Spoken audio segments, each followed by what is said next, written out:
I can't even begin to wrap my head around this one. I don't know what she's thinking. So great to see you. We've got some box office news for you. The Nun II had a big opening. Can't keep a good nun down. The sequel, The Nun II, opened with $32.6 million, which was enough to unseat The Equalizer 3, but is a far cry from the opening of Nun I, which made $53.8 million when it came out a few years back. So a bit of a drop there, but still in this middle ground period here, enough to be number one.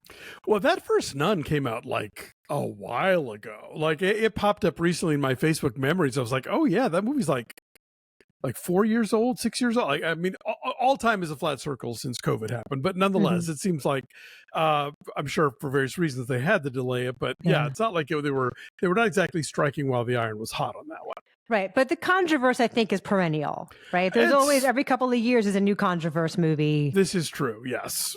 So that did okay because it's a known commodity. So there's that. But Equalizer 3 had a bit of a milestone over the weekend. It crossed the $100 million mark globally. So even though it had just like okay reviews, still like this is a franchise and this is a global star that is reliable. Totally. Yeah. And this one's set like almost entirely in Italy, right? Yes. So I'm sure that makes it a little more Europe friendly than most. I don't know.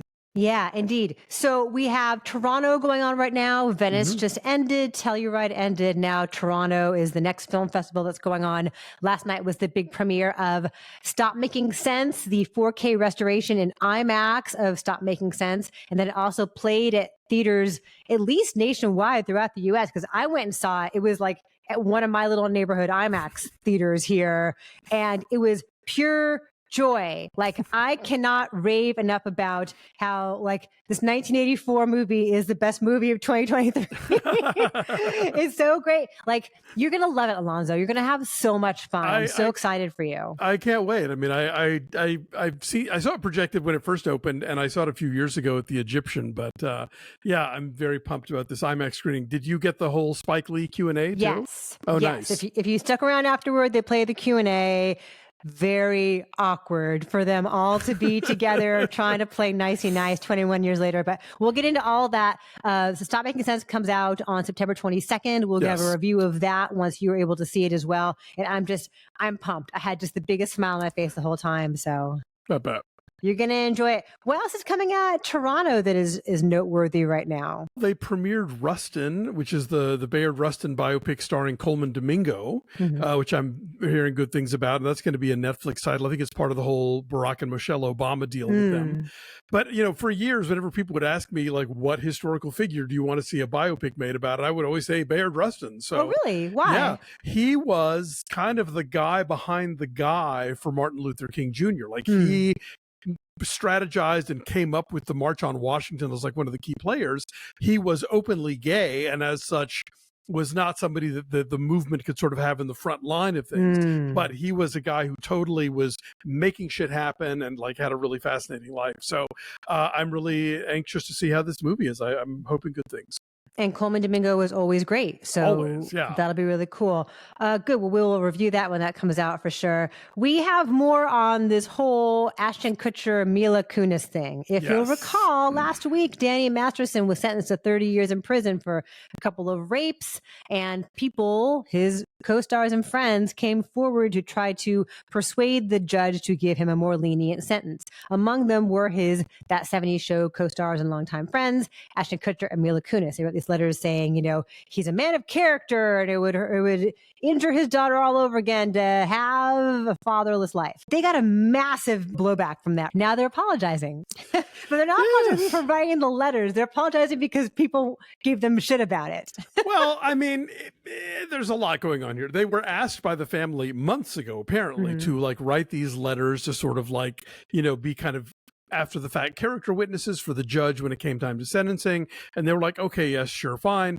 But the fact that it's coming out now after the verdict has been handed down, they were like, we are in no way like suggesting that the verdict isn't just or that that these women who came forward aren't brave or didn't, the things they say happened, we believe they happened, but we just, the family asked us to do it, and so we did it. So, unfortunately, yes, the timing was kind of terrible. And, as Christina Ricci pointed out, like, there can be people who are great guys to you, but are also capable of being like monstrous to other people. Yeah. Did you watch the video? The apology video? No, I just sort of read the highlights. I couldn't bear it. Yeah, it's the two of them in their backyard looking kind of studiously tussled, like, oh, this is who we really are, in rumpled t-shirts and just like messy hair. And they're sitting in the backyard and they are clearly reading something. They're not terribly persuasive in trying to sell what it is that they're reading. And they're saying, and she's saying like, we always are on the side of victims. We have all the work we've done. We fight for victims, but it all felt kind of perfunctory. And then she leans over and presses the button to stop the recording, and then it's over. It feels very like, okay, we did it. We did our due diligence. We've done it. Yeah. Anyway, Topher Grace didn't write a letter. Hell no. All these stories about, Topher Grace is aloof. He doesn't hang out with his co-stars. Like, maybe he knew something. Who knows? And then other people who are getting shit. Drew Barrymore. God. Drew Barrymore is resuming production on her talk show next week. I can't even begin to wrap my head around this one. I don't know what she's thinking. I don't know what kind of message she thinks she's sending, that like her daytime talk show is so very important that it's going to, she's going to make like all of her staff basically cross at least one picket line to come to work every week and do this thing. And so, and if she's trying to imply that like writers aren't important, as Quinn Cummings pointed out on Instagram, she just posted, Drew Barrymore's statement about all this and said, well, here's proof that writers are important. It's baffling, right? So she is not doing anything contrary to Screen Actors Guild rules. Because talk show hosts and like news readers are under a separate thing. That's okay. But this is like, clearly there are writers employed on the Drew Barrymore show. Someone's got to write the seemingly tossed off snappy banter. Someone's got to write the segments. Yeah, writers work there. And if she thinks she can do a show without them, I suspect she's in for a rude awakening. But just the fact that she thinks she should, I think, is a big mistake.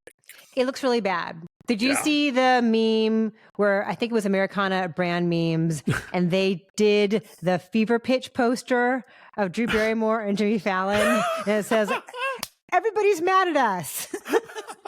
No, but I did see the thing where it was like her face from the Scream poster, and then underneath it, instead of stab, it said scab. Ooh, that's good too.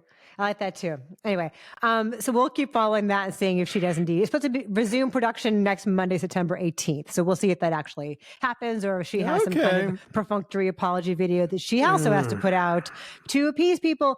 The Brady Bunch house sold. We talked about this a while ago, that the actual exterior for the Brady Bunch house is this mid-century modern house in the Valley.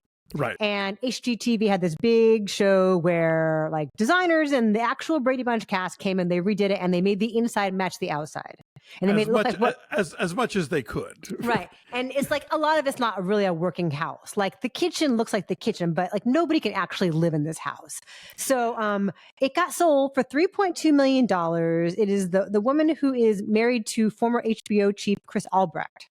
Okay. Yeah, as she collects quirky, historic houses. And so she just bought this, and she's going to use it as a place to do like events and fundraisers and stuff. If you are a house collector, that is the universe telling you have too much money. What do you do in your free time? Oh, I collect historic and notable houses. Like, where she go buy the whatever happened to Baby Jane house in Hancock Park next? Like, what is the next? Double Indemnity house? I don't know. Oh, there are so many. Anyway, so that is no longer on the market, but that's like a loss. But I guess it really doesn't matter. It's a state spectacle. of mind. It's a place in our hearts. It is. And then, Alonso, before we began, you mentioned something kind of cool that's happening with Scarecrow Video in Seattle. Yeah, so Scarecrow Video, which is kind of like one of the legendary temples of physical media in Seattle, just announced that they are beginning a rental by mail service for DVDs and Blu-rays. And this is particularly a big deal because Netflix for years, never stopped allowing people to rent DVD by mail. Most of their membership switched to streaming only, but you could still rent physical DVDs from Netflix until, I don't know if it's already ended or it's ending in the next coming weeks, but I've been hearing a lot from people who are really upset that like this service is leaving. But nature abhors a vacuum, so now Scarecrow Video is coming in, and they're going to be able to rent DVDs around the country by mail. So, you know, if you are somebody who is sad about the Netflix thing going away, you should look into this Scarecrow, because they have an incredible library and a ton of titles, and I'm sure it'll be a really good service. We'll put a link to them down below.